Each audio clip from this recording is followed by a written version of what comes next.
Welcome to the Guys Podcast. This is your host, Chris Poole. Just want to give you a quick thank you for checking us out. We'll be releasing content weekly, so check us out on all streaming platforms. And if you have any questions, remember to email us at theguyspodcast@aol.com. Enjoy the show. What is going on, guys? Welcome to the very first episode of the Guys Podcast. I'm going to give introductions in a second, but first just want to give a little background about why we decided to start this. We just wanted to have a safe space to get together a group of guys and just talk about the four things that we find most important to us. So those four things being sports, gaming, music, and relationships. I feel like there's not a lot of outlets for men of color to kind of speak and vent in a safe space without being judged, and we just feel like we're passionate about these things and we talk about them as a group, so why not just make a podcast? Before we get into topics and introductions, if you have any questions, you can always email us at our new email, theguyspodcast@aol.com. Again, that's theguyspodcast@aol.com. In this episode, we're going to kind of go around a bunch of random topics, but we're going to talk about some things from 2010s and then some more recent events going on in sports. I'll start off. My name's Chris. Grew up in Corpus Christi, Texas. Moved to Janesville, Wisconsin when I was 16. Been around a few places, and now I live in Tucson, Arizona, working at the University of Arizona. So appreciate my guys being here with me, supporting me. And I'll start with Cam. You can go ahead. How you doing? Cameron Pullum, 27 years old, and I'm currently in school to become a barber. Got kids, getting married this year. You know what I'm saying? Trying some new things, doing the podcast with the Guys Podcast, and hoping for a good year in 2020. Let's get it. Roland, not going to drop my last name because it's not out there yet. Born and raised in Corpus, linked up with my man Chris Poole. Now I'm here with the guys on the podcast, so let's get it. Your boy Tank. And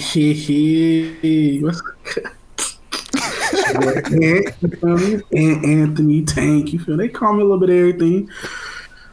Born in Milwaukee, raised in Janesville, 23.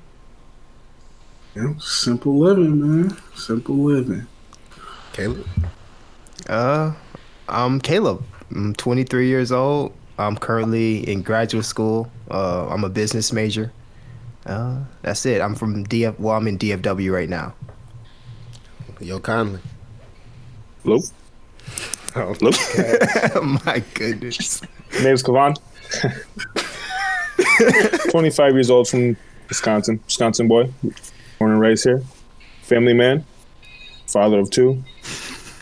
Hopefully we can make that through real soon. Oh my God. So we're gonna get into sports real quick. I'll let Kavan start off since he went first. We're just gonna talk about NBA All-Stars. We had the starters announced earlier this week. For those of you that don't know, the captains are Giannis for the East and LeBron for the West. But we kind of want to talk about who we think is gonna be in the reserves. So we'll start with Kavan. Maybe pick 3 or 4 people that you expect to see on each side. So far we only know the 5 starters. Yeah. Yeah. So I'm gonna say my quick. I'll say quick 3. I'm gonna start with Kyrie. Mm-hmm. He's the real deal. So, I was shocked to see that he wasn't a starter, but I mean, I haven't been really paying attention to a lot of NBA. So, but I'll say Kyrie, definitely number 1. Number 2, Jimmy Butler. He's out there in Miami going crazy, doing what he's supposed to be doing. And third guy, I'll throw out Blake Griffin. Because I feel like he's definitely a force that doesn't get that much. Sorry, before you move on to West, we'll get everybody from the East. We'll go to Caleb. I had Jimmy Butler as well. He's going crazy in Miami right now. I also have Derrick Rose. Although he's more of a role player right now. He's been hooping, and he's been getting buckets. And it's good to see him back. Bam Adebayo, also. Absolutely. He has been going crazy, and I think he deserves a recognition. One more, or is that good? And I'll also go with Drummond. in Detroit, he's been playing his heart out. So I think those are all three guys that kind of deserve that spotlight. Take. Nah, I ain't gonna lie. Caleb low key named off for 3 hours ago. Say Derrick Rose. You feel me? Jimmy Butler and Bam, because I've been following Bam since college. So yeah, I'm with Caleb on that one. Rolling. How about you, man? I agree with the Derrick Rose. He's been really going off this year as a role player too. Mm-hmm. Another one I didn't hear y'all say. Zach LaVine. Yeah. Zach That was on my LaVine's been list. really popping off lately. He's not a starter. No, he's not starting. Wow, Somehow, I don't know. interesting. This might be biased as a Celtics fan. I'm gonna go with Jason Tatum. Another sleeper pick. I'm gonna mess up this name. Demontis Sabonis. From the Pacers. Yes, sir. Yeah. Sabonis, and of course, Bam's really been hooping. Sabonis was well. giving Cleveland smoke in that playoffs Yep. When they with went seven. LeBron's last year. Mm-hmm. Cam, you got She got burnt. You got a burnt. I don't know too much deep into the sports. Kind of just enjoy what games when I enjoy them as far as stats and details and articulating different ideas about sports. That's more so the people are in my circle, and I just the one that kind of falls back. Good But answer. is Giannis going to be He's the captain. captain? Mm-hmm. I mean, Giannis. I mean, that man from Milwaukee. Know what he do. Yeah. At Milltown, baby, you already know. I had to represent for the one time. So y'all kind of stole all my thunder with all those players. I had Jimmy Butler snubbed from a starter. I had him on my on my vote, but y'all got one blatantly missing. Ben Simmons, Ben's 100% going to be an all-star. he's going to be an all-star. Definitely, but What has he done? He hasn't developed. I'm not I'm sold with on you, Ben son. Simmons. So when you he's look at the guard position, Kavan, you said Kyrie missed 24 games with the shoulder. So I don't think I think that's going to kind of take him out of the running. The players might still get him in just because he's obviously a talented player, but I think that Ben Simmons will probably he's be gonna the first get in. one off the board. He was all-star last year, and he's only improved since then. So, but you said he looks the same. we can go on the West. I want you to start with the West and who you think. The what?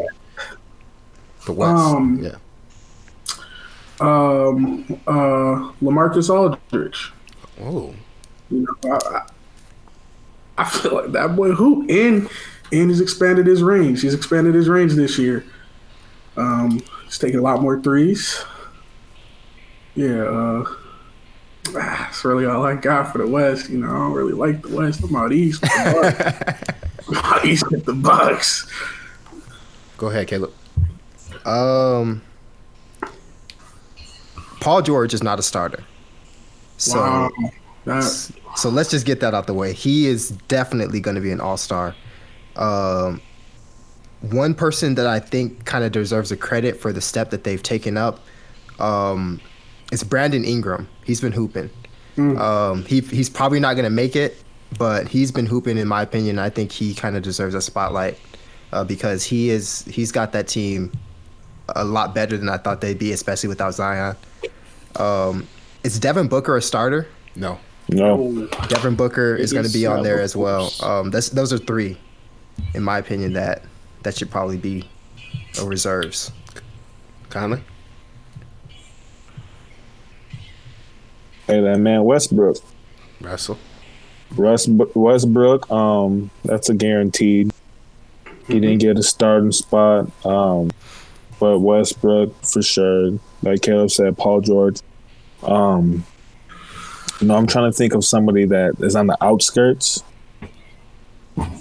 Not even really on the outskirts, but the Joker, baby. Like, he's going to be up there. So, I mean, and I feel like he is very, very important to his team alone. So I mean, if anybody deserves it, it will be him. There's a couple guys. Rolly, you got anyone to add to that list?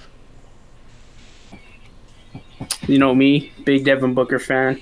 D-Book? So of course Devin Booker. That's your daddy.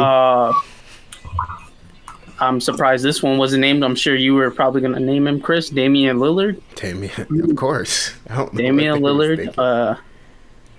Brandon Ingram. Yes, he's really. I mean, that team. Man's dropped multiple 40-point games, if I'm not mistaken. He's only improved since he left the Lakers. Who's that? Brandon Ingram. Oh yeah. He has a bigger role. Karl Anthony Towns. Ooh. Cat. Yes, sir. And Donovan Mitchell. Yeah. Probably rounded off Anthony at number Towns. 5. Karl Anthony Towns is one of those guys that I had, but then I didn't say him because I don't know. I feel like he's gonna be an all-star. See, that's why. Sorry to cut you off. That's why I went with the 5 because, you know, they got more than 3 bench players. So yeah, figured I'd throw in some extras. Yeah, I mean, y'all got everything I got. Cam, go ahead. Did anybody say James Harden or no? He's a starter. He's starting. Oh, What about the Joker, though? Outside of starter. Okay. So, What about the Joker though? What about LaMarcus Aldridge? That man's How do you great all around center right there. so I think there's two people that we're sleeping on that I have on my list. Chris Paul. His team is very he's overachieving. He's doing and it's really all great because with of it. him. I don't think you can really attribute that to coaching because their coaches not the greatest. I think that leadership style, he deserves to be in there. And the rookie, Ja. Yeah, Ja's been I going. like him a lot. He's been going crazy. He's going to be a star I in this like league. Ja. No, I like him because he's one of those players that just holds swag. Like you just like him. He just, especially with Memphis's jerseys, man, it's a perfect look for him. Dude is swaggy. So what do y'all think about the GOAT, the bald eagle, Alex Caruso? He's Run. That's the Lakers fan for him. he had high votes in there. actually, He nothing finished more. fourth in guards. Don't Hey, jump man, for him. on the East, Taco Falls. Oh, that's They all had high votes, and Chris, are you frozen? no, not for me, but I don't know. So I'm gonna move on to the Super Bowl. Just really quick, talk about kind of what you expect to see. It doesn't have to be real long. I'll start it off. I think it'll be a relatively higher scoring game. I don't think Kansas City can really defend as well as the 49ers, but when you got so much firepower with Kansas City, I think that they'll come out with the dub. It'll be a little higher scoring than usual. I got 31-21 Chiefs. it's a bold predicament. You know, I don't really see the 49ers dropping that many points. Absolutely not. They're gonna have to show me a lot more with Jimmy G. I still don't believe in the hype. 8 pass attempts against the Packers. The Packers defense, the run defense wasn't that great, of course. It hasn't been all season. So I think they're gonna face a more defensive challenge with the Chiefs on both sides of the ball. Actually. I feel like first commenting on Chris's like he thinks it's gonna be a shootout. I don't think it's gonna be a shootout. I think they're gonna come in with the same mindset they did in the Green Bay game, which was, you know, we're gonna control this play clock and we are gonna do what they can't really do good on defense, which is rush defense. And I feel like when you have 3 running backs that can explode at any time, 3. why would you not run the ball? You know what I mean? Yeah. You eat up clock, and now you have a stud at tight end. There's gonna be 2 studs at tight end in this game. But what I mean to say is to Chris's shootout. I don't think it's going to be. I think they're going to play the same kind of conservative football they did against Green Bay. They're going to try to control the clock, and they're going to try to keep it out of Mahomes' hands, just like they did to Rodgers. Keep it out of Rodgers' hands. Give me a score, both of you. 17-10. I'm gonna go. 7. I'm sorry, 17-10 Chiefs. I'm sorry. 17-10 Chiefs. Okay. I'm gonna take the Chiefs as well. I'll probably go 31-17. I just don't feel like the Chiefs are going to have the ball that much. I don't think They they're going Don't need to. it that much. They don't. I see They that. don't. I think the 49ers might get stunned like how the Ravens. They're not used to playing from behind. Mm-hmm. They're a very run heavy team. So if they fall behind early, Kansas City knows how to pour it on. And they also know how to come back too. I Yes, honestly sir. don't think that Kansas City is going to get out to an early lead. I think if anybody gets out to a commanding lead early, it's going to be the 49ers. Because we've seen that the 49ers have kind of, like, at points in the season, especially like against the Texans, they kind of come out with a few missteps and then just really pour it on. So I think that Kansas City is going to win, but I predict that Mahomes is kind of going to have to get a feel for the game before they really start pouring it on. I don't really have a prediction for the score. I think it's going to be a relatively low-scoring game. Yeah. But if anything happens like that's kind of shocking, I think it's going to be shocking to see how the 49ers come out and just kind of punch them in the mouth with a few well-executed plays at the very beginning, just choreographed plays. And then once they're done with that, I think it's Kansas City's game because they have the ability to ad-lib and the ability to just kill you downfield. 100% agree with Caleb. That's exactly what I was trying to say. But my man said it better. That's why I like you, Caleb. Yeah. No, honestly though, that's exactly, you summed it up perfectly. I don't think it'll be a high scoring game, but at the same time, Mahomes is not somebody to sleep on. He's the best. He's going to be the best player on the field. Yeah. In that game. So, I mean, the man's he might be the GOAT. That's a different topic. It's a different subject, but It's early to say that. It's early. He's early, but I mean, he already won an MVP. Now he's playing in the Super Bowl in his second year starting. If he wins, Might be a I Super agree. Bowl MVP as well. Super Bowl MVP and MVP in 2 years starting. That's ridiculous. And I also just seen a stat earlier today, and it was a bunch of quarterbacks, and it said these quarterbacks in their first four playoff games or whatever, and it showed their touchdown interception ratio. And it was big names: Brett Favre, Joe Montana, all these great quarterbacks, Tom Brady, and nobody was holding a candle to Patrick Mahomes. This man is 11 touchdowns with 0 interceptions in his first playoff games, and now he's going to be playing in his first Super Bowl in his second year starting. So, it'll be exciting. Anthony, you got a score for us? Score. I'm going to go 24-10 Chiefs. 24-10 Chiefs. That seems reasonable. It's going to be hard, though, man. The Chiefs' run defense is worse than the Packers. See, I think their defense is very underrated. It started catching fire, of course, after they went down 24-0. Yeah. Tyrann Matthew started looking like a dog out there. The Honey Badger, baby. Yes, sir. I think he's going to get that team pumped up even more. We're going to talk about gaming and what kind of shocked us in 2010s and the things that we took the most positive away from, whether it be a really good game or just a trend that you didn't see coming. I'll start with the shocking. This shouldn't be a surprise to you guys in the podcast, but the fall of EA Sports NBA Live from dominance in the early to mid 2000s. Coming out with NBA Live 05, obviously, and then going into 09 and 2010. Well, 2009 with NBA Live 10, I thought they had a really strong showing. And then they decided to scrap it, blow it up with NBA Elite 11. I remember talking on the bus with Roland about how NBA Elite was going to be so fire and it was going to innovate. And then that was just the beginning of the end. So that would have to be number one for me, most negative, in terms of what I couldn't have predicted. I got one. I think microtransactions in video games was terrible. Yes, sir. In the 2010s, and it's probably going to get even worse as we go along. The gambling aspects of it, how you got to like put in money to get crates and cards and all this stuff that kind of popped up. 2K being the worst offender.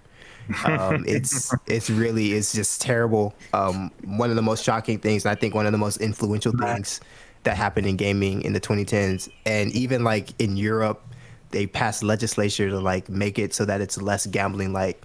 So that was beyond just gaming. That was kind of a mainstream topic in the 2010s. I'm pretty sure it got to the Supreme Court here too, but I don't know if anything happened to that. But I agree with you again, 100%. That microtransactions are absolutely ridiculous. I feel like it really strongly started in apps for phones, but it kind of turned. I mean, the microtransactions is one thing. Fortnite, to be for an example, Fortnite's microtransactions I feel are like they're relevant to the game, but then again, it's kind of just personal preference at that point. Going back to the 2K microtransactions, I feel like that something like that ruins gaming completely. I used to love 2K. I used to play 2K all the time. Everybody in the podcast knows that. I used to love 2K. 2K was probably my go-to game, but now it's just ruined. It's VC thirsty. Like you gotta buy characters just to compete in their biggest part of the game, which is the my player. And it's like, come on, man, like you dropping $20 on 75,000 VC. Is that what it still is, Ant? Yes, sir. Yes, sir. So 75,000 on $20 for 75,000 VC.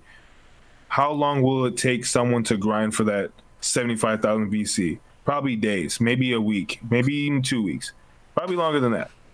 But anyways, like it's ridiculous. You can just go ahead and drop $20, and that 75,000 VC doesn't even make that big of a difference. Like, come on. You got to spend the 50. I agree with you 100%, Caleb. That it's at that point it's robbery, and definitely I can't stand a game that's pay to win. See, the difference with like Fortnite was brought up, like you said. Fortnite, you don't need to buy the skins and the guns and, well, I mean, the gun wraps and emotes to win the game. You know, like it's all for style. But in 2K, you make a bad build, you might have had $20, spent that $75K to only get to an 80 overall in the first. Not even an 80, bro. Not even an 80. You get to like a 75. And that build, it doesn't help you in part because it was straight butt. It was straight butt, and you just wasted money. There's no way to get any of that VC back. You don't get half of it, they should give you at least half of it back. But then you drop another $20, and who's to say your next build isn't that good either? Like, some people's playstyles don't, they can't. They can't replicate YouTubers, So what did you say, Caleb? You used the word gamble. That's definitely a gamble. Like you don't know what. And then they patch. Like you're gonna patch my slasher. Now he can't dunk as hard. So now what's the point of having him? But yeah, I agree, man. Anything to say to counter the 2K bashing right now? Because if this was EA, I have something to say. Like it's no different than Ultimate Team and Madden, man. No, not at all. They're spending money get off my 2K, man. I ain't gonna just sit here like that. Hey, look, I told you, you know me, and I used to be a diehard 2K fan. Even when Chris moved up here from Texas, the first game we wanted to play was 2K. He caught me with my sliders on 2 pointers all the way up. Hey, man, we ain't gonna talk about that, though. That was my franchise sliders. Anyway, all right. Check it out. But it's... like, I don't know, man. I just cannot get into a game where, and I feel like it's just going to get worse because people are not realizing and think, oh, who cares, man? I'm just going to keep, no, I paid $60 for the game. I don't want to keep adding $20 in the game here and there, just to keep up with everybody else. Like, I don't know, man. And I also feel like a negative impact from all the microtransactions and them trying to get more money from the same game is that we're starting to see more multiplayer games pop up and less like pure single player games. Like we used to have just good single player games where you could play a story all the way through and you wouldn't have to buy anything but the $60 game. Yep. And now it's like even Black Ops did a couple years ago. They didn't even make a story mode for the game. It's just all online all based around multiplayer because that's where the money is right now. So like this year, I've just played through Jedi Fallen Order, the new Star Wars game, and it was refreshing to have a game that was just centered around the story of the game and making the gameplay aspects as good as they could get them, rather than centered around microtransactions and loot boxes and all these other different things that don't really For add. me, okay, for me personally, this whole year I played Fortnite the entire year. I literally played no other games but Fortnite. And the money that I invested in Fortnite kept me from wanting to play other games because I felt like, well, I'm putting all this money into the game. I want to get as much out of it as I can. You know what I'm saying? So I feel like that's what kept me from wanting to play other games and to give up Fortnite. Because like, okay, well, I have a locker full of these $80 skins that I bought over and over again that I want to keep utilizing. And I don't want them just sitting in the game because now it's just money wasted.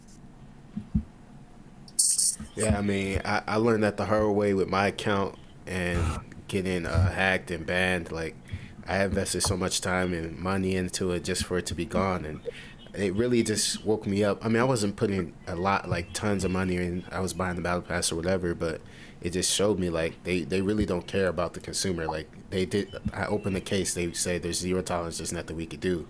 Whereas like, I understand it. People cheat. You got to handle it, but there's got to be some type of system where there's got to be something in place. And so I learned that the hard way for sure. We can talk about now positives. That was a little darker. I'll start off with Caleb.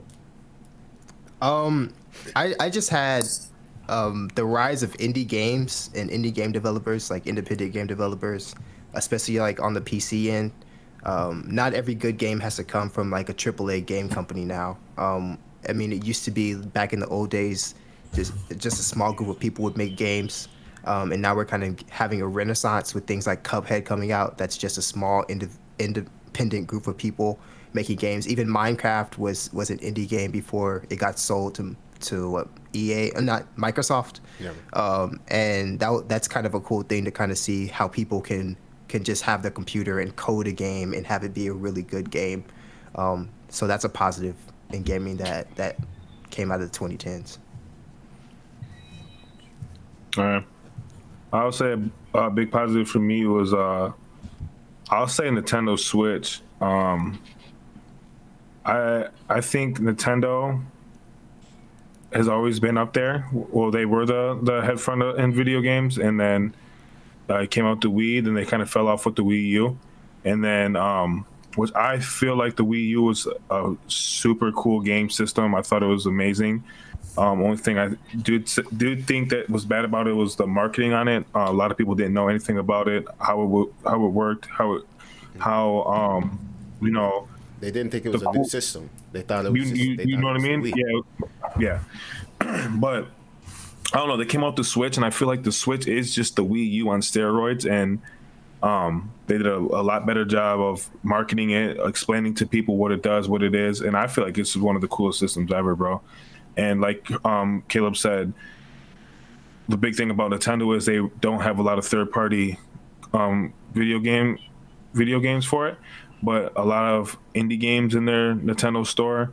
They have they are starting to get a lot more third-party game companies coming to make games with them, but I don't know. I feel like the Nintendo Switch opened up a lot of doors for gaming with the Switch and now the Switch Lite. I'll go ahead and say that for me, it's not necessarily a game. I think for me, it was the rise of esports and the normalization of video games. So I think when we were in high school, it was like still on the edge of, oh, you play video games, you're weird, like you need to do something else. And now it's turned to like, oh, you can win $3 million at 16 years old. People are watching it. People are getting excited for it. It's now normalized in society.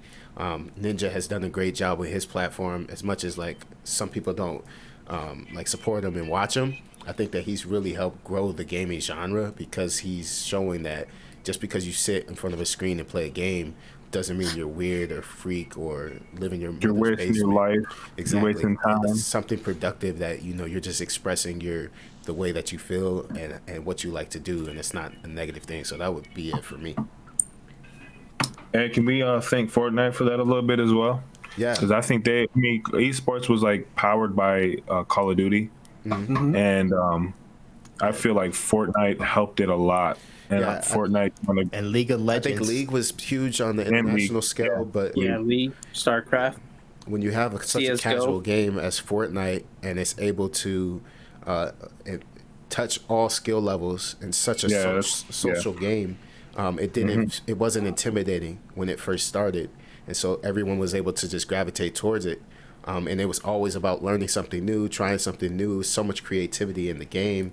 You add the emotes. I think it just really brought the casual gamer and the competitive gamer. It's really just blown up. So it'll be interesting to see if they can continue to captivate and capture the casual gamers. Because if you go on now, I mean, if you're not playing it every day, you're getting left behind. You out of luck. Yeah, you out of luck. No, like you said though, and the key word that you said was casual gamer, because esports was powered by like real gamers, like people that were intensely into games and they want to follow the best of the best.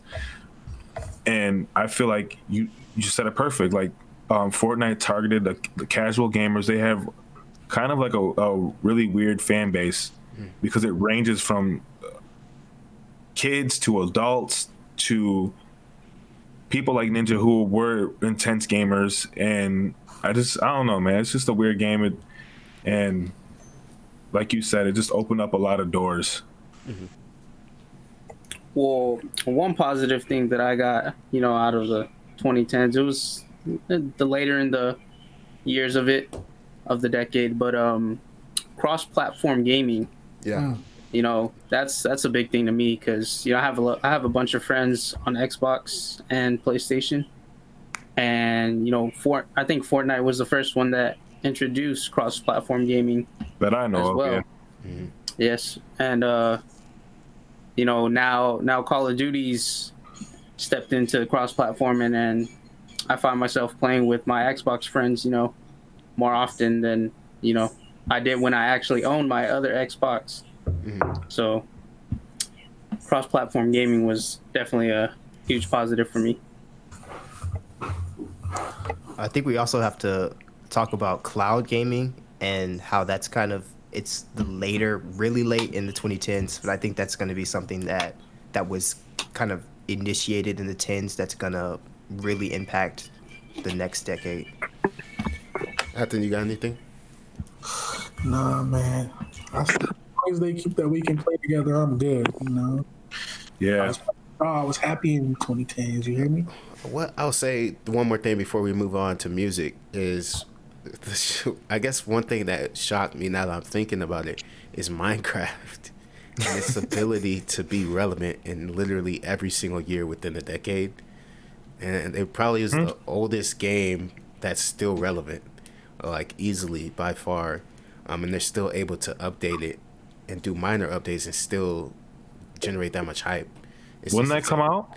I believe it's 2009 was the alpha official release was 2010. So it's just insane to think that 10 years of a game still getting millions of plays every single year. Yeah, and YouTube has a lot to do with that. Yeah. Yep. They really push that hard. Yeah. Go ahead. Sorry. No, I was just gonna say because that kind of has that will have GTA 5 beat by 4 years. Yeah. That came out in 2014. Yeah. That's another game that's been holding on to. Yeah. So we can go on to music now and kind of talk about which artist we think won the 2010s. I think it's kind of unanimous in the group. We obviously don't talk about these topics ahead of time, but I'll let Kavon go ahead. That's easy. His. You want me to start this off? Yeah. All right, so we're gonna start it off. Demonetized. I'm not biased. Check me out. Hear me out. Who I think won the 2010s.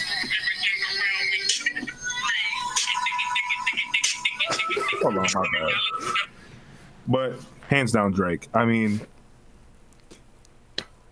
you can argue. I will say there's room for argument. And I'm trying to say this the least amount. I'm biased. I'm a huge Drake fan. I love Drake. Everything about Drake. I feel like Drake is everything. He's the Fortnite of music. He's the LeBron of music, Jordan of music. Okay. I'm sorry, I'm biased, but I'm gonna say Drake for the simple fact is, look at his albums that he put out in the 2010s. Take Care, Oh my god. nothing was the same. Views, Scorpion, mixtapes that he came out, the Future mixtape. Me later. Don't You said what? said thank me later. You can't forget the first one. He started off 2010 right. Oh, and yeah, okay. I'm sorry. Thank me later, and that is 2010. But it's come on, man. It's hands down. I mean, you can argue Kanye, maybe you can argue Lil Wayne, maybe, but we're talking from 2010 to 2010 all the way to 2019. Hands down, Drake, bro. Kanye It's- lost 2018. Anybody have any arguments against that? I Nah. think there's one that might be able to compete. And I'll bring it up. I also agree that's Drake. T-Swift? I'm not counting. T Swift's up there, but I think Beyonce has to take. You got to take a look at Beyonce in terms of her consistent fan base and her consistency of her music. She Yeah. dominated in sales. If you look at the sales of Drake versus the sales of Beyonce, Beyonce is killing Drake. Do we have numbers? I have a few numbers. We'll go into the next subject. We'll just go ahead and start that. Which album or albums we thought were the best of the decade? I got a few on my list. I don't want to ruin them for anyone else, so I'll just start with one. Of course, Justin Timberlake 2020 Experience 1 and 2, 2013. The first one sold 2.43 million, so nothing crazy, but it was the highest selling album of that year. And I think that it's kind of forgotten because it's a little bit older for the newer generation coming up, but I think it has some classics on there. They came out in a good time in our lives, though, too, Chris. That's true. I mean and I feel like that has to count for something too. Yeah. But so we're going albums. Yeah. Can I go? Go ahead. I think my favorite album of the decade. I kind of didn't think about this one too long because I think it's kind of the thing that just comes first to mind. It's 24 Karat Magic. It's from on my Bruno. list right here. Man, that album, I think like you said, come on, it kind of has to do with the time period that it came out. It came out like right when I was getting into college, and man, that album just that's one of those albums that you can really listen to every single one, every single song on that album and not have to skip anything. I mean, he went crazy on that, and I'm already knowing.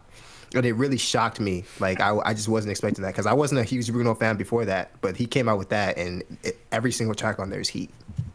Yeah, and like you said, bro, you just started school, you listen to that album, you just have those, like every time you replay that record, you have those feels of you starting college. You know what I'm saying? Like it's embedded in you after that.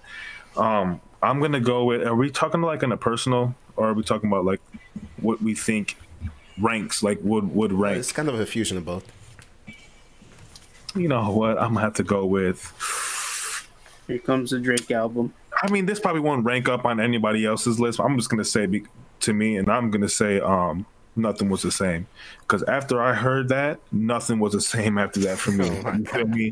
Nothing was the same. That put me onto a whole new charts. That's what made me get the girl I'm with now, man. You know what I'm saying? It just put me onto a whole different thought process in life, bro. It just I loved everything about it.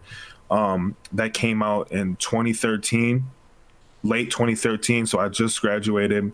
I was starting college. You know, I just got my first whip. I started my first job, and I just remember just banging every song. And I would listen to that thing front to back and know every song. So Nothing Was the Same for me. One album, you know, I'm not sure if anyone's gonna agree with this one. No, it's not country. It's actually one of my favorite artists, of course. Kendrick Lamar, Good Kid, Mad City. Okay. Like y'all touched on the timing of the album. That was around the same time. There's Nothing Was the Same. It was 2012. Graduated in 2013. So, you know, throughout my senior year, I also got my first car that year. So that's what I listened to in my car. That's what stuck with me. And then, of course, he's followed up the rest of the decade with some other notable albums, but that album really put me on Kendrick Lamar Damn. more than Hey, what? That was 2012. yes, October. Wow.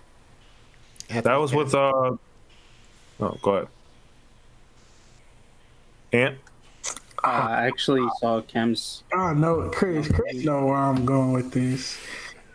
I'm gonna have to go with Yeezus, man. Jesus, interesting. You know, Why Yeezus? why Yeezus? Yeah, I don't know, man. That was just something before. It was in the summer, senior year. It's always that timing, baby. It's the timing. You know, the timing was right. Used to go in there. You feel me? What it teach you, though, bro? What it teach you? Go in Man. there and do what? You're like, can I hang with you slaves? Keep You it know? clean, PG. Let's keep it clean, PG. No, I'm saying the song called "New Slaves." So you know, Yeah. he was kind of explaining how, how pretty much they think black people don't know much. You know what I'm saying? He preaches. He does preach. So you know that's to a certain degree. I think we lost Cam, but I'm gonna give some honorable mentions. I think for me, "Anti" from Rihanna was a classic of the decade. Adele dominated. I think you could say that she was one of the top artists of the decade. If not the top. 18 million album sales across 3 albums in the decade, toppled any other artist. And then of course Drake, 8 million sales between Views and Scorpion alone. I got one more. Yeah, go ahead. That Bartier 6 by Young Thug. That was 2015. That came out in 2015. That's the year I graduated, and then that's the year that Halftime dropped. I have 3 more honorable mentions for myself. Go ahead. I would say "Coloring Book" by Chance the Rapper. That was 2016 as well. That album, like Kavan said, when Nothing Was the Same, that album was just musically and lyrically, it just kind of changed my whole vibe. Black Swan by Smino. Just the beats on that one, probably some of my favorite beats of the decade. And Telephone by No Name, kind of in the same family. They're all 3 are kind of in the same family, but all 3 of those albums were some of my favorites, and they're like in every single one of my Spotify playlists somewhere. All right, well, I'm gonna throw. Go ahead, Caleb. Can I ask you your favorite song on Coloring Books? My favorite song on Coloring Book, I would say "How Great." It's actually not Chance's verse; it's the feature on that one that I like. I like "All We Got." I actually don't like "No Problem." That's probably my least favorite song on the album. What's that? No problem. Mainstream song. Yeah, because "No Problem." I think it just got played too much. And then both of the Blessings. Obviously, I like Blessings 2 better than the first one though. What about you, Kavan? I say "No Problems" is definitely the hottest on that album. It's a good. I get what you mean though with getting overplayed, and I've listened to tons of songs I've gotten overplayed, and I played them like crazy. Like, oh, this is my new favorite song. After 2 weeks, I'm done with it. No Problems, I can still bump it today and without a problem. Like that song just went, and the meaning behind that song goes crazy as well. Yeah, it's a good. You want 0 problem, big fella. Yeah, it's a good song. It just kind of got oversaturated. I have to say mixtapes. Hey, we don't talk about mixtapes. Because we talking about mixtapes, you got to talk about No Ceiling, baby. This was I don't know what all. It's kind of hard for me to keep up with everything that you guys were saying, but for sure, that Take Care album went nuts. It went crazy, undeniable. Yeah. Undeniable. Yeah. And but at the same time, about feelings and just some music that kind of holds some weight in your life. The 2020 experience definitely was one of those albums that I just put it on actually yesterday and hadn't listened to it in a while, and the words just came natural because it was just like it's in your soul, and it just brought me back to those moments of like being in the car and the Jeep, listening to those songs. And then also Black Messiah with Messiah. D'Angelo. Ooh, Fire. that's a good Super one. fire. That one went crazy. That was in 2014, but it's fire, pretty fire. It was actually the 20th anniversary of D'Angelo's Voodoo. Like I think this week. So Cool. Roland, I think you had something. I don't want to throw off y'all's, vibe right here, but I know a couple of y'all in here are really messing with this album. Traveler. At least this artist. How'd you know? Chris Stapleton. Yes, sir. 2015. Yes, sir. Man, yeah. that. I mean, Hey, I listen to a lot of country, but that's probably my favorite album of the decade from a country. If we stepping out of genres, I have to go with Teenage Dream. That was some solid music, man. Katy Perry, she knows how to turn the club up, and I feel like Teenage Dream had a bunch of bangers. Are you being serious? Or are you like? Oh, I'm being dead serious. I'm being dead serious. being dead serious. We can't. Didn't she have a Super Bowl performance as well? One of the best. Greetings, loved ones. You see it on, and she bring it. Hey! I'm just giving you a little snippet. But I'm just saying, like the features he brings onto the album. Come on now, Snoop Dogg, bro. I got you. But that Chris, he broke the barrier for me. I didn't really like country, but it's just like he sung from, it was Like, just in his stomach. Just hit different. Side of the stomach. Hold on. Hey, can I ask a question, Chris? Do we have any numbers on the top album of the decade? A top album of the decade I actually have pulled up. I believe it might be an Adele album. It was Adele.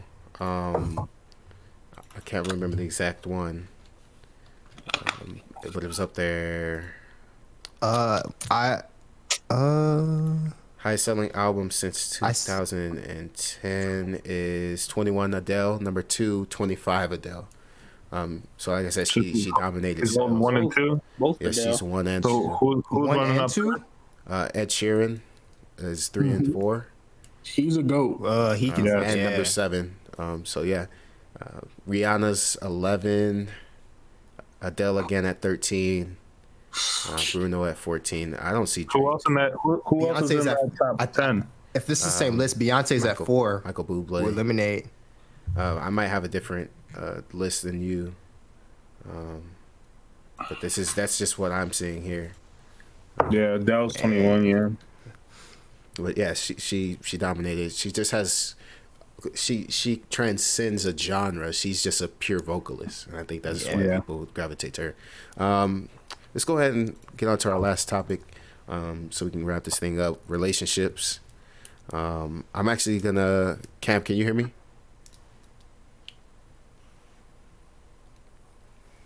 Well, that's a negative, Chief. I just want him to exit and come back, but then He's here for style. It's gonna do the same thing. Whenever he comes back, I don't hear his full sentences. Yeah. I don't know if that's just me. But yeah, we can go ahead and get on to relationships, and these topics are hard to come up with because it's kind of hard to even think about like stuff that's happened or stuff that you predict will happen when it comes to relationships, because a lot of times they just happen, and you don't really even think about it because it's fluid. It just happens in your day to day. So we came up with what regret you might have had in a past situation dealing with a relationship, and then how you feel you communicate feelings when a negative situation is happening. So I don't know if anyone has a tangible example to start. Hey, I can go first. I've really only had 2 or 3 major relationships in my life. The longest I've ever been with someone was in high school. All throughout my high school experience, I was with the same person, and even for a little while in college. And I feel like I don't really have regrets about anything. I mean, I learned lessons from things. I don't say I regret anything that happened. But I will say that one thing that I kind of took away from that experience is that you're never supposed to let someone try to change who you are or think less of yourself. Mm-hmm.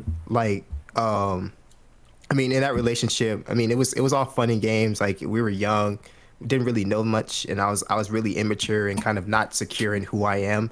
And I kind of tried to let that person mold who they wanted me to be, rather than taking control of the situation and saying, hey, this is who I am. Like, this is how you're going to have to accept me. Like, I'm not who you want me to be. I'm not going to ever be that. And, but instead I just kind of went with the flow and tried to mold myself to be what that person wanted me to be, and kind of look down on myself because I wasn't exactly what they wanted me to be. And I feel like that's kind of a big lesson learned. Like, you're never ever supposed to do that for anybody. Absolutely not. Can I ask you a question? What's up? Well, do you think you would be who you are now if you didn't experience that? Probably not, because I mean, you have to learn lessons from everything in life. I mean, being with that person for 4 to 5 years and experiencing that, like, kind of learning how to love someone that's not family. I mean, that's something that I took away from that. But at the same time, I don't think that I would have been able to come to grips with who I actually am, and with my identity, and with like who I want to be in life, if I wasn't kind of forced to confront like my insecurities about myself from that relationship. Like, getting broken up with really hurts. And like, when you get broken up with, you gotta really sit and think by yourself, like, man, what is it that I'm feeling? And it really wasn't the fact that I wasn't with that person anymore, because I knew that wasn't going to be the person I was going to be with for the rest of my life.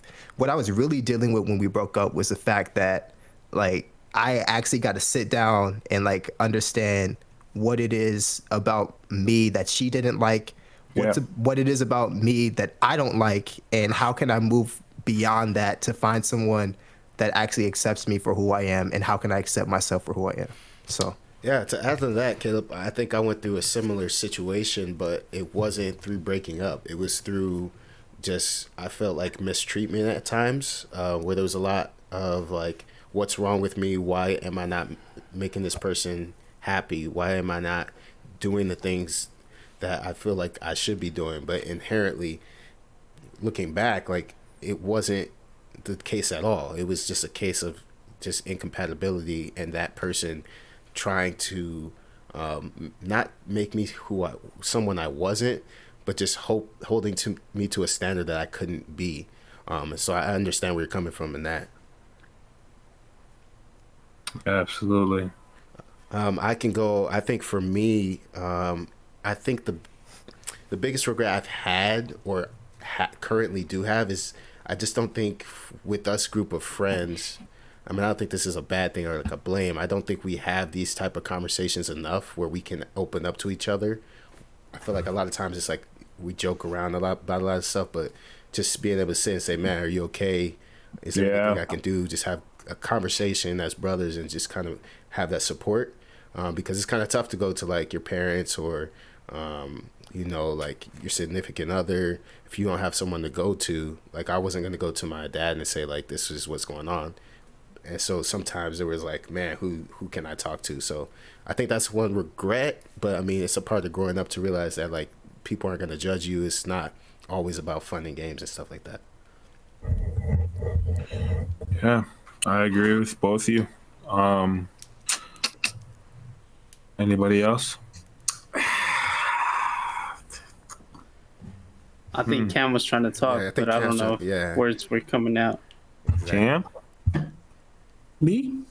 I mean, I don't really like. I don't have many. I don't have regrets. I have like. I don't feel like. I feel like I went through a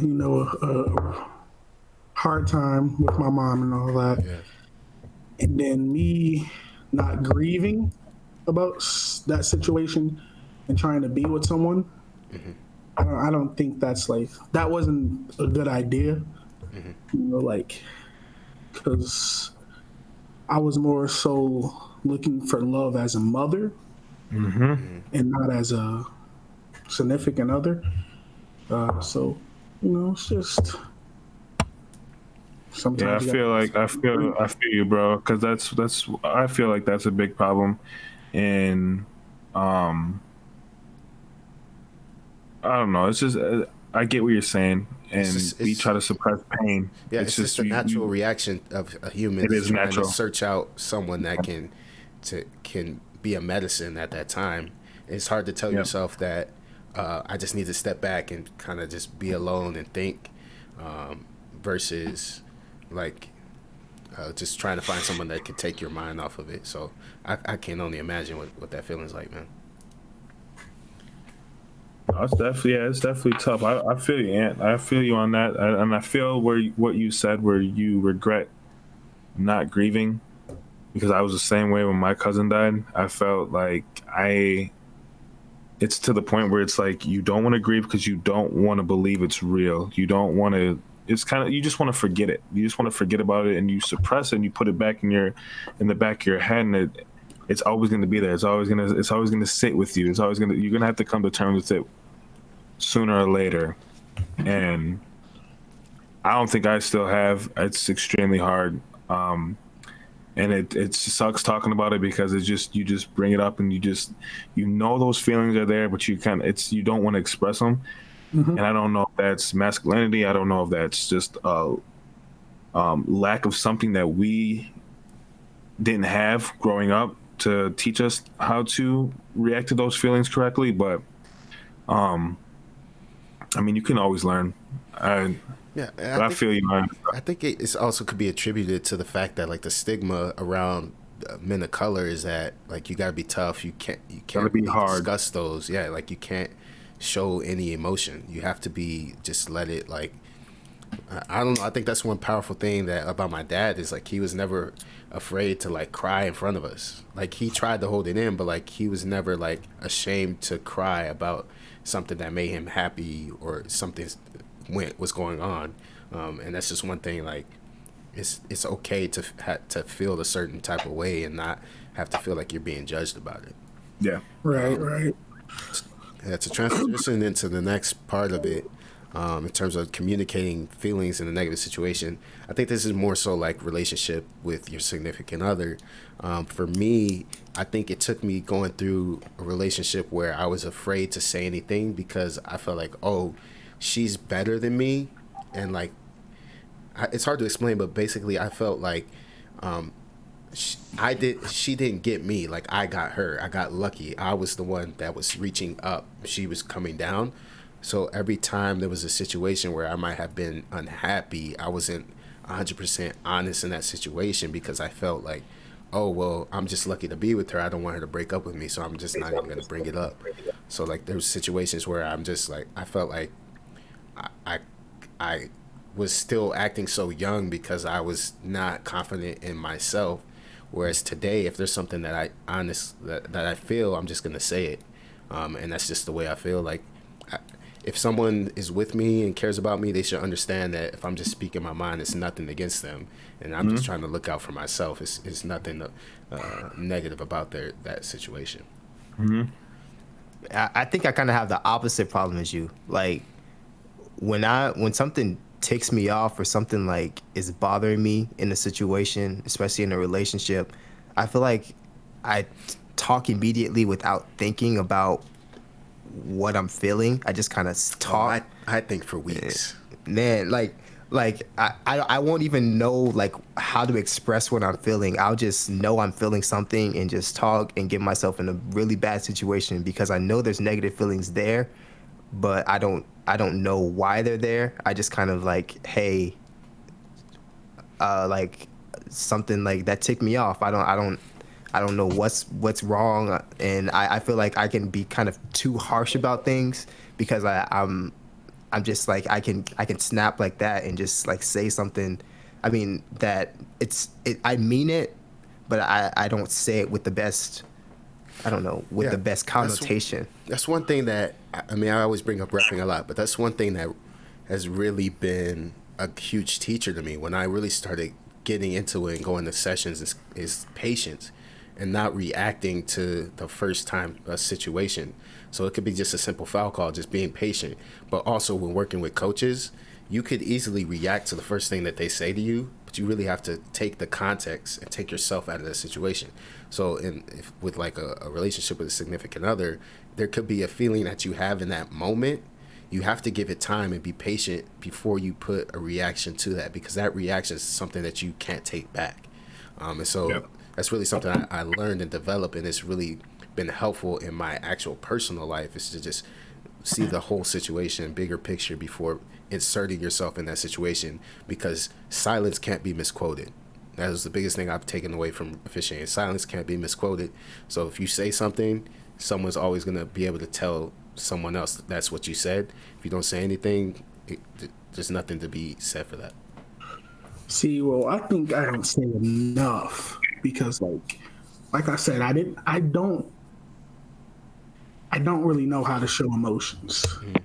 Like I just accept it, you know. I don't argue with a significant other. I feel like there's no point. Yeah. So I don't express anything. And give or take that may be worse. That might make the situation worse. But for me, I feel like I've been through the worst I can go through. So nothing can hurt me. I think I limit myself in relationships with that. Because I'm just hurting myself in the end, possibly. Yeah. So, Kavon, you got anything to add? Man, look. To my baby that's probably going to watch this, I know I got a lot to work on. I'm there and I can't show emotion. I can't. Shout out to my man Drake. I go 0 to 100 quick. Like I'm horrible with confrontation. I don't know how to handle it. I try to avoid it at all costs because I know where potentially I can end up in this confrontation, and that's just how I know how to handle it. I don't want to get to that level, but I really don't have much input on this.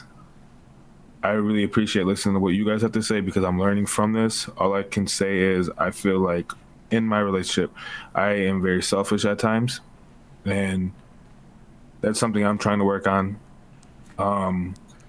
Because if you got to learn to not only love yourself, but respect yourself before you can do that to anybody else. So I feel like my big thing right now is I need to find out where I'm at mentally and find out and figure out how I can be the best version of me for my significant other. And that's just something I'm working on right now. And it might take time, but Hey, man. I like listening to what you guys are saying because this definitely is helping. You know, my current relationship, you know, it's going good, you feel me? But at the end of the day, it's like little stuff that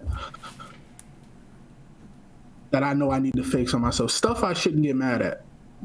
Yeah, we got to work on ourselves. Definitely. You got to work on ourselves. And that's another thing, handling situations or handling disagreements. There's a lot to it, man. There's a lot to it. And then, like I said, for me, mostly it's just expressing myself. I don't showing emotion, expressing emotion. Yeah. Cam, you want to give it one more try? You've been cutting in, but all right, Cam. What'd you have to add? We'll just add you in. So, what I was picking up on, I feel like everybody's talking about relationships in a similar context where it kind of correlates, where like we all have like these needs and like requirements that like a person may or may not be able to fill that requirement. And I don't feel like there's a such thing as like a perfect match. Everyone is just trying to find someone that they can just hopefully figure out a way to give each other what they need. Like without, like how Caleb said, or no, I'm sorry, without how you said, without making a person feel as though they have to be something outside of themselves or like reach this expectation that they'll never be able to achieve. And that's what creates this discontentment and like this feeling of, you know, disappointment or I'm not good enough. And I feel like with my significant other at this point, I feel as though I focus a lot on the things that she hasn't been able to give me, and beat myself up about the things I haven't been able to give her, and then forgot to really appreciate the things that she does give me and the things that I am able to give her.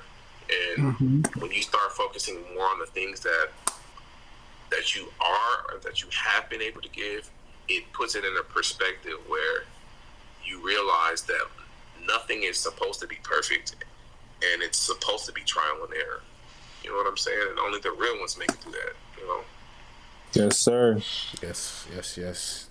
Everyone agrees with that. Cam, we'll figure out this technical stuff before our next episode.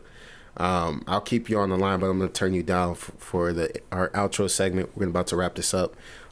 This is called One Gotta Go. So those of y'all that don't know, basically we give you a list of things, and we have an argument about what is the one thing that we would eliminate from that list. So for this week, we got to make the case. One gotta go: Wi-Fi, streaming services, which includes YouTube, navigation, or online shopping. That's an easy one. Which is online shopping means that the websites don't exist. You can't check inventory. You have to go to the store and shop. That's easy. So we'll go first off the board, which means the first thing that you 100% will keep in your life. We'll start with you, Kavan. Wi-Fi. Wi-Fi, bro. That's definitely it.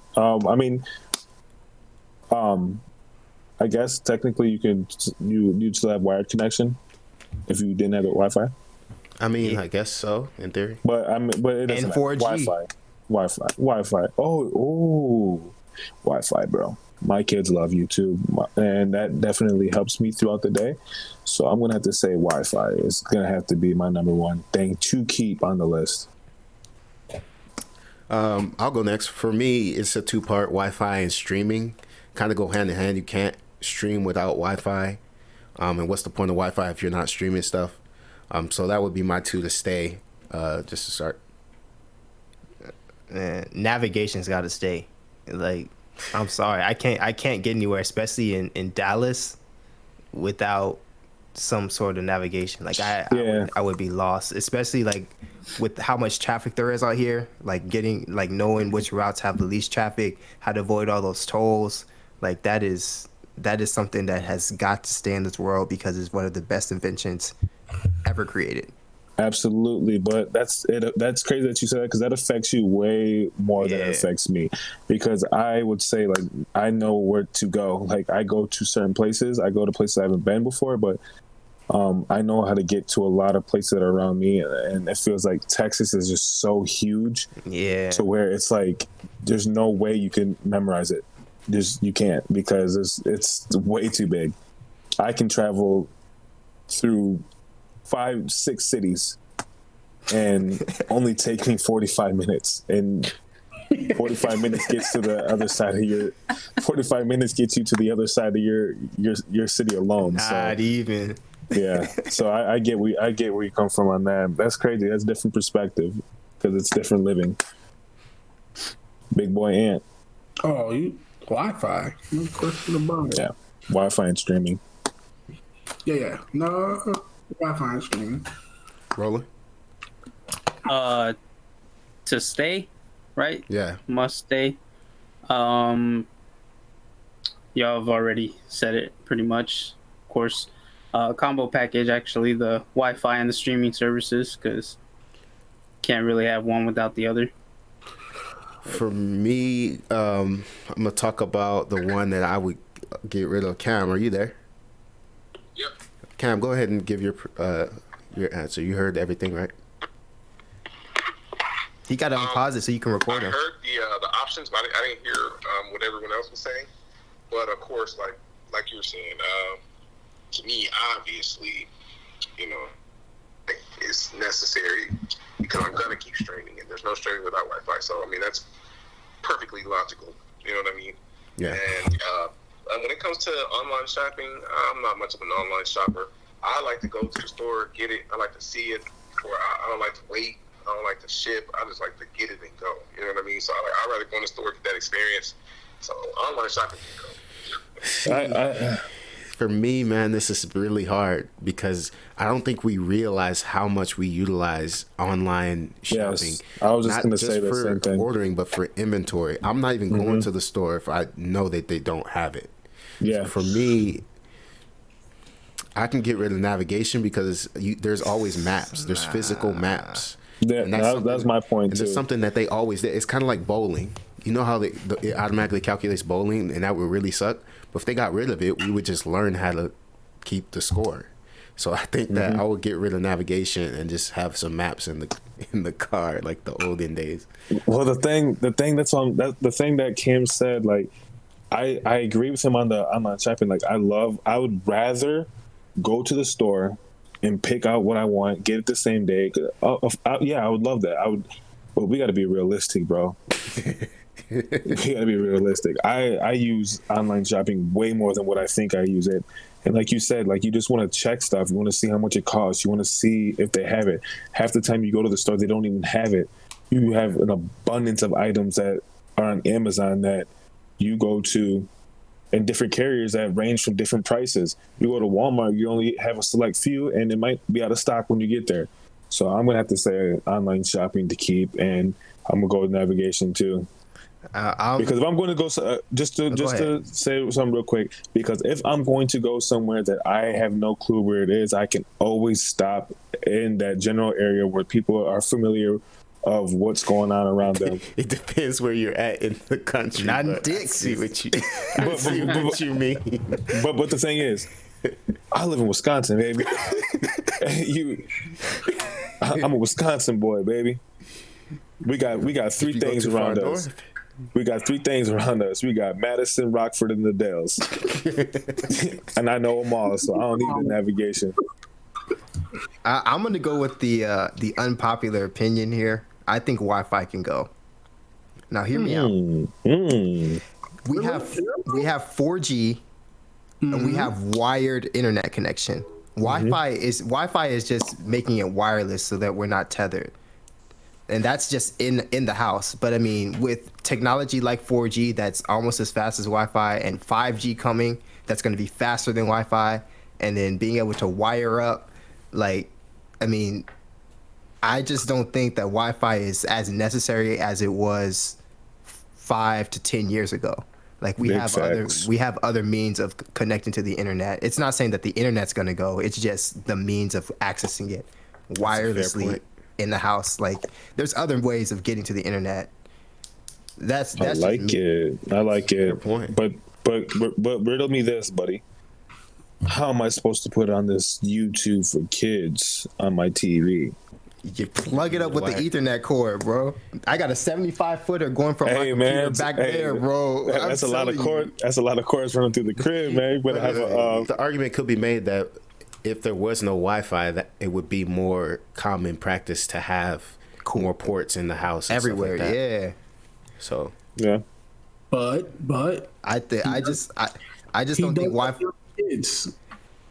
That's true. That's a fair point, but I just don't think. That's the thing. It's all about perspective. Just like the navigation. I just don't think Wi-Fi is as necessary as streaming services and as navigation and as online shopping. Like, for every one of these other things, like, there's no way to replace any of those other things. Like, Wi-Fi, we could not have Wi-Fi tomorrow and we would still be able to access the internet just as well.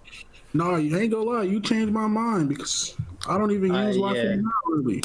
I don't use Wi-Fi on my phone, and the only thing I use Wi-Fi. It's just more convenient. It's more convenient, but like, there's like, you can replace it. Hey, I got unlimited on my phone. I'm wired up on my place. Yeah, Wi-Fi can go. Yeah, you might. You know what, Caleb? I'm just saying. Caleb, I'm gonna have to agree with you. Wi-Fi is gonna have to go because I think I use navigation a lot more than what I'm giving credit to. I think I know where everything is, but I punch in an address even if I think I know where it is.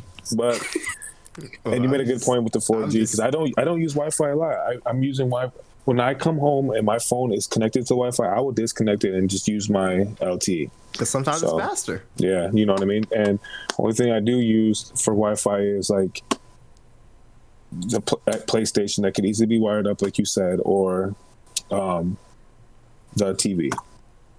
which can come with a wire as well. Rolling. So you know what? Changing it. Wi-Fi. No, I was definitely gonna drop navigation out of there because, like y'all said, you'd be able to adjust to the conditions and learn the maps more.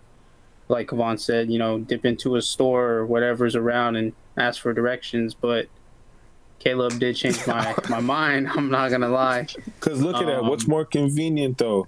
Having a wire I'm looking around my room right now, and I mean, everything's plugged into my modem. I mean, I'm not really running anything off of my Wi-Fi.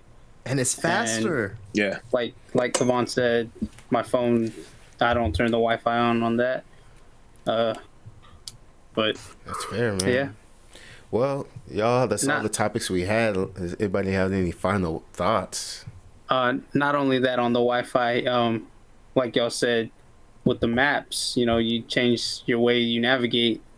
They just change the way they wire houses and stuff, Exactly. to where there's more inputs and outputs for the so Wi-Fi wins and whatnot.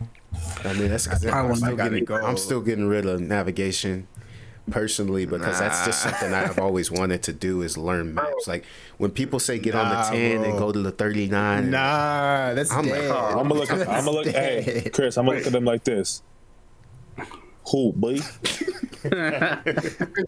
Jackie, every time he had to travel for them basketball games. You right. Yeah.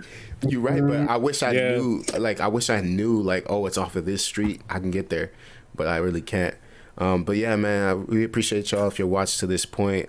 We had some really insightful conversations. Hopefully, we can get Cam situated for our next episode. It wouldn't be as much cutting and stuff like that, but hopefully, we'll have a special guest or someone that's not a regular on the show to add a little bit more perspective. If you have any topics, like I said, you can email us at theguyspodcast@aol.com. And we'll always be checking that to make sure that if there's any questions, any topics, we can check those out. So we appreciate your time. This is Chris signing out. Y'all go ahead. Conley, Wisconsin boy, Milwaukee Bucks, Drizzy Drake fan, Wendy's for life, Big Dub. Wendy's, baby, big dub. You know what I mean? Hey, 50-piece nuggets for $10. Bro. You know it. Can't beat it. You can't beat it. Hey, I'm letting everybody know right now. That's for real? Oh, absolutely. Yes, sir. Hit him. You know that. You know what I mean? You know what I mean? It's not on the menu. It's one of those things you got to come in. 50 pieces for $10. For $10. Yeah. How many sauces do they give you though? I have no clue on that. Just keep asking for more. But the thing about that is you get that or 4 cups of chili for the same price. But like I said, man, it's all about the Bucks, Drake, and Wendy's around here. Wendy's, Wisconsin. If you want the bubble guts after that with the chili. Ooh, the chili sauce. I agree with you on one thing. 2 things. It's all about Drake, the Bucks, and Qdoba. I did have it tonight. It was definitely a hit. But absolutely, guys. Like Chris said, thank you for tuning in. This is actually pretty cool. I actually think that we can go crazy with this, and you know what I'm saying, man. Plenty more to come.